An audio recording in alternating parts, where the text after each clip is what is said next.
Buenas tardes, continuamos en esta finca en Camarenilla, Toledo, 24 de septiembre. Mirad, esta zona, los olivos están muy verdes, muy cargados, muy bonitos. Como veis, la orografía es llana y el suelo es algo arcilloso. Pero en esta parte de la finca nos encontramos olivos más chicos, algunos que se han tenido que reponer, y estos amarillos. ¿La veis? Ahora no se ve la razón, pero la voy a decir que es muy sencilla. Aquí se forma un charco. En esta parte pues no hay drenaje, posiblemente aquí también habrá habido estos años atrás más maquinaria que ha pisoteado y aquí se forma un charco. Por lo tanto, aquí las raíces sufren de asfixia radical, para que la redundancia. Las raíces de los árboles, de las plantas, respiran oxígeno, igual que los animales, las personas, y lo respiran por la porosidad natural del suelo. En el momento que un suelo está encharcado, se taponan todos los poros y no respiran. Cuando el suelo está seco, por la porosidad y las grietas naturales, las raíces respiran. Pues en estos suelos que se tiran muchos días o semanas encharcados, pues las raíces mueren. Y más todavía en el olivo, que es una planta muy sensible a la asfixia radical. Bien, pues ahora vemos estos síntomas. Y estos síntomas, así con la hoja amarilla, con puntas marrones, incluso bastante zofeirón, ¿veis? Alguno puede pensar que parece una deficiencia de magnesio, una deficiencia de zinc, una deficiencia de boro, y la verdad que tiene razón a medias. Os explico. Estos síntomas no es que el olivo tenga deficiencia de esos nutrientes. Estos síntomas se deben a que la hoja, a la hora de exportar los fotoasimilados, los azúcares principalmente, como la raíz tiene poca demanda de fotoasimilados, porque la raíz está medio muerta, pues en los brotes se queda una gran cantidad de fotoasimilados de azúcares. Tal cantidad que llega a provocar estas intoxicaciones. Y estos son los síntomas que estamos viendo.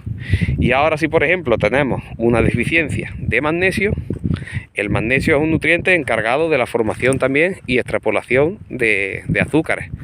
Algo similar al potasio, pero no exactamente igual. Pues los síntomas son muy similares. Cuando hablamos de boro, algo similar también. No llega a ser el potasio sí exactamente, pero también se parece.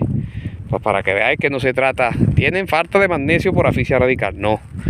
Tienen intoxicación por azúcares reductores en tejidos foliares con una fenología, sintomatología muy similar a la de deficiencia de nutrientes responsables de la exportación de fotoasimilados.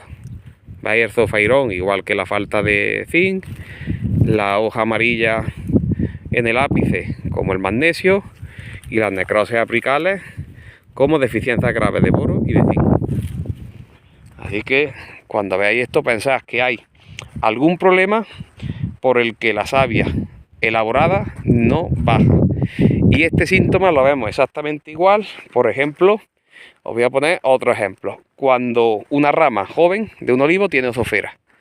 Está, por ejemplo, imaginaros que esta rama estuviera atacada por ozofera. A ver dónde pongo yo el dedo, aquí. Imaginaros que aquí está atacada por ozofera y las venas principales están cortadas por la ozofera. Pues las ramas se ponen exactamente igual. Tú vas andando por una finca y desde lejos eres capaz de ver la rama que está tocada por la ozofera. Otra sintomatología, hemos dicho encharcamiento, ozofera, o cuando por ejemplo con el arado se ha puesto el caballero unas rejas nuevas, se arrima demasiado y ha sacado alguna raíz. Pues la rama que se ha perjudicado, que le han cortado su raíz, se pone igual. ¿Veis? También otro caso similar, cuando imaginaros que está el tutor, como aquí el caso, y está estrangulado, o sea, aquí tienen una soga de las alpacas, pues tienen una goma, por ejemplo, sobre todo generalmente en el cuello, que se ha enterrado no se ve, o sea que a la hora de ir formando el olivo se quedó una goma que ataba el tronco con el tutor. Pues también está la savia estrangulada y vemos el mismo, o sea, los mismos síntomas. Estas cosas, pues simplemente, como que se suele decir, pues no vienen en los libros, simplemente horas de vuelo y lo ve uno y ya está. Y simplemente pues saber de dónde vienen las cosas. Así que aquí solución no sería echar magnesio, echar boro, no sería contra la ozofera, sino sería evitar el encharcamiento. Yo le he dicho, por ejemplo, que coges tierra, lo que pasa es que como esta parte ves que está más honda, dice, coges a tierra y aporcar los troncos, aporcarlos, o sea, meterle tierra alrededor del tronco. Pero como por ahí, imaginar como que a qué se le ha puesto tierra porque se volcó por el aire, pues algo similar. Pero claro, va a dejar todavía más hondo esto y te va a hacer charco. Esto sería por traer tierra de fuera, otra cosa no se puede hacer, milagro no hay. Así que cuando hay un problema, lo que hay que intentar es solucionar la causa del problema, no las consecuencias del problema. O sea, aquí sería solucionar el encharcamiento, no aportar boro, magnesio, zinc por hoja. ¿Veis? Bueno, pues seguimos con la ruta.